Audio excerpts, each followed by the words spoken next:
Ah, autumn. The leaves changing, the cool weather. Too bad it's 98 degrees. I really want it to be autumn. I am ready. I'm an autumn girl. I want to be curled up in a cozy blanket, sipping hot coffee, looking outside at the leaves changing. That's a lie. I'm looking at a skyscraper. But the point is, I could look at leaves changing if I wanted to in autumn. That's the real principle here. To get into the fall spirit of, like, it's not quite fall, but I really want it to be fall, but the books can't go autumn too hard. They have to be almost autumn adjacent, if you will. So if you're looking to get in the autumn mindset, here are a list of books for you. And I have two categories. There is, oh my god, she's weird, which is like spooky weird vibes, you get it. And then there's cozy and cute. So we're gonna start with the oh my god, she's weird, because, I mean, this is my clubbing dress, but I've never been to a club, so I am taking any excuse to wear it. Alright, folks, let's get weird, girl. Let's dive in. That's a pun, because my very first book, which is something that I read last year, and it was instantly my favorite read of 2023, and I was very late to the game, because this came out in, like, 2018. It was really popular on Bookstagram for a while. I just completely missed it. I read it, I was enthralled. I crave reading something like this, but I don't know if I'll ever get that feeling again. This one is Into the Drowning Deep by Mira Grant. Oh my gosh, okay, this one, she's spooky. She's weird, she's not Halloween-y, but she's spooky. So this big corporation sends a mockumentary team out to film and prove the existence of mermaids. And they all end up dead. So Into the Drowning Deep takes place 7 years later, after everyone dies. It is the younger sister of one of the crew members that was on board who also suffered the same fate. And she's a scientist. She wants to find what really happened to her sister. This time, they are not messing around. The big production company sends scientists, researchers, TV anchors. This time they hire assassins. They are prepared to prove, oh my god, I get it, I live in New York, please stop honking, you're ruining my video. But are they prepared for killer mermaids? You don't know. But anyway, it is so good. It lightly touches on eco-horror because the mermaids are not like the giggly, happy beach mermaids. They are like from the trenches, never seen, they'll kill you. And oh, it's such a delight to read. So this one, because it's not really autumn or Halloween, it's researchers on a ship trying to survive mermaids. It falls in my cusp of fall because it'll spook you just a little bit, but you won't be scared. The next one on my list for weird girl spooky, oh my god, she's weird category is Where Darkness Blooms by Adria Hanna. This one is a YA supernatural thriller, where sunflowers whisper secrets and girls keep showing up dead or missing. It's intense. It deals with a lot of really intense themes. It's a lot less boo, but a lot more, oh my god, humanity sucks. Ooh, I love the eco-horror element in it. The sunflowers whispering, there's endless fields, you can't really get out of the town, no one's known for actually getting out. So it follows these girls whose mothers went missing, and they were just assumed to be part of the whole trail of missing girls that keep showing up. Their daughters all live together and they refuse to let it go, and they refuse to not know why. So it's told from each of their perspectives, and it is so good. It tackles such deep topics in such a poignant way, and it's also just really weird, really gripping, really spooky. So this one, I feel like the sunflower aspect of it feels very September, August to me. It feels very cusp of fall. I associate sunflowers with fall, which maybe that's wrong, but I don't know. Sunflowers are a crop in autumn for Stardew Valley, and so it is permanently associated with autumn in my head now.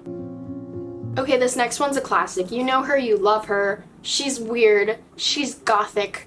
That's right, it's Mexican Gothic. I will push this book on anyone. It follows my trend of eco-gothic horror type of vibes. I really love gothic. and nature-y horror. I get scared very easily, but there's something I love about the environment fighting back against what we've done to it. I love it. Mexican Gothic is obviously a Gothic book that takes place on the Mexican countryside, and it is after Noemi, the main character, receives a distressing letter from her cousin who doesn't seem to be well, so she travels to go stay with her cousin and her husband and that whole family there. Things are not what they seem. They are getting weird, they are getting creepy. The house, things are definitely going on with the house. Is it sentient? Is it visions? Is it ghosts?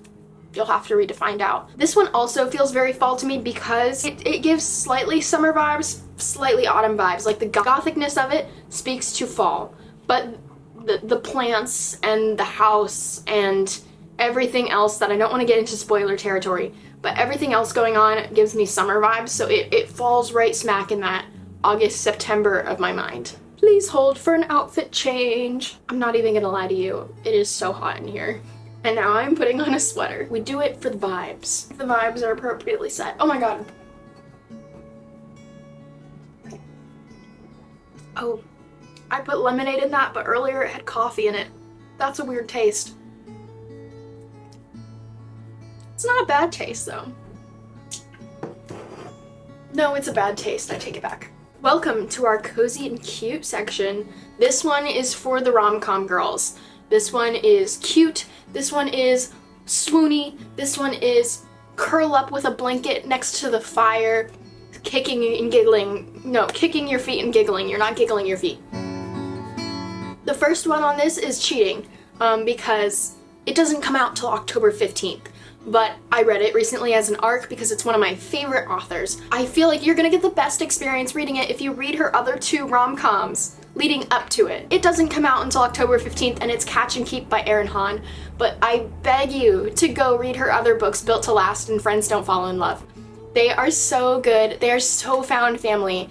This trio of unstoppable, powerful women conquering their fears and their pasts and then getting to fall in love alongside it. Each of her characters goes through such a journey, and she just shines in the character building. I adore it. I love it. So my recommendation for fall is Catch and Keep, because I mean, look at the cover. It's so fall. But my recommendation for you for the cusp of fall is to read Built to Last, which is like HGTV coworkers, childhood crushes to lovers, but you're on HGTV basically. And then her other one is like a singer-songwriter scorned ex-country star romance, and it is so good. Read those in preparation for October and you'll be perfectly set. Okay, our next cozy cute is Just Don't Fall by Emma St. Clair, and this actually I am recommending the entire series, which is The Appies, and it is a hockey romance but set in a town that like celebrates fall. Like fall is their main event. They bring in tourists for fall because they're this cute, cozy, one of the Carolinas town. Tourists come in and it's like apple-themed apple orchard. So their NHL team is called the Appies. No, AHL. They are a small AHL team. But their social media manager has managed to make them so famous because they are like the banana people. Do you guys know what I'm talking about? The Savvy Bananas, the baseball team that does social media stuff.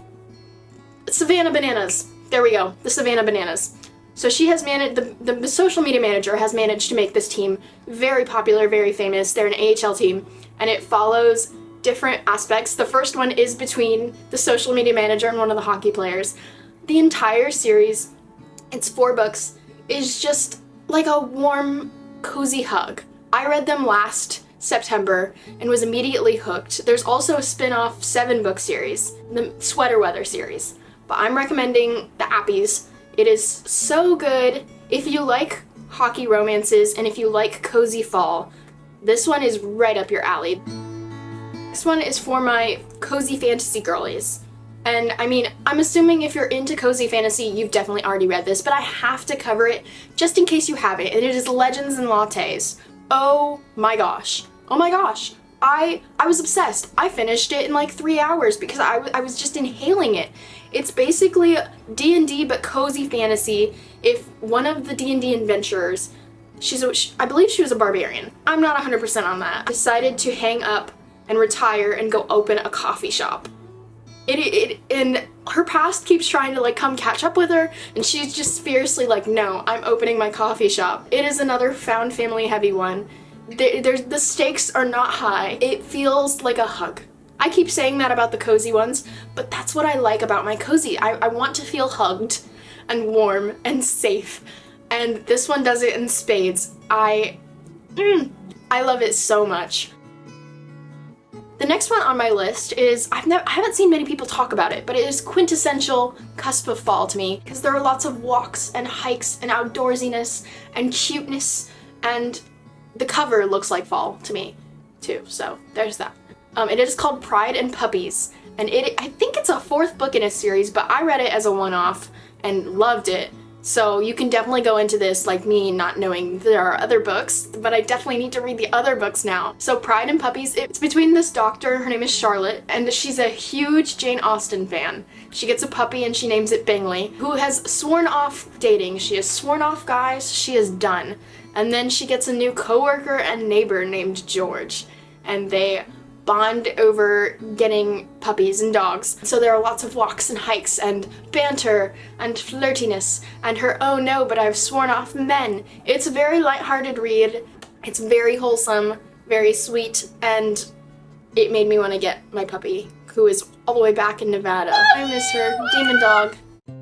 Since I've read all of these, while I love rereading, I do have a few cusp of fall books on my TBR that I really want to get into that I've been waiting for autumn to read. So the first one is Emily Wilde's Encyclopedia of the Fae. It's a crime that I haven't read this, mainly because I work for the agent. I am the intern of the agent that published this book, and so it is illegal for me not to have read it, I think. I hopefully they don't see this, because I think I might get kicked out if I haven't read it.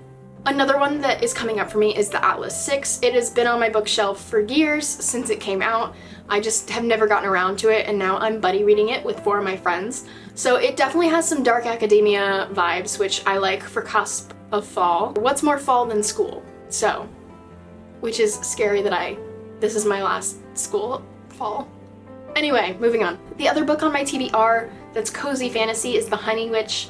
Like I said, I loved Legends and Lattes, and people have been telling me that if I liked that, I'll like The Honey Witch. So that one is next up on my TBR. Then I am also gonna be honest with you, I've been reading a lot of hockey romances, and I show no sign of stopping. All the TBR might get tossed out the window in favor of hockey romances, which is technically cusp of fall because the hockey season starts in October. So, technically, we'll go with it. I'm going with that excuse. Well, with that, I hope you're feeling sufficiently cusp of autumn? Autumned? With that, I feel like you are sufficiently prepared for the cusp of autumn. There we go. And on that note, I think that's all I have. I'll be doing a lot of experimental content on here. I'm not sure exactly what direction I want to know. I know that for me, booktube videos, like book hauls, tend to bore me making them, and like roundups. So I really want to experiment with what direction I want to go in for this booktube channel, and also build it out a little bit. I do a lot of content like royalcore and fantasycore on Instagram, which is my main platform. Make sure to keep an eye on this space, and with that, I will make like a tree and leaf. The nature page is out. Bye!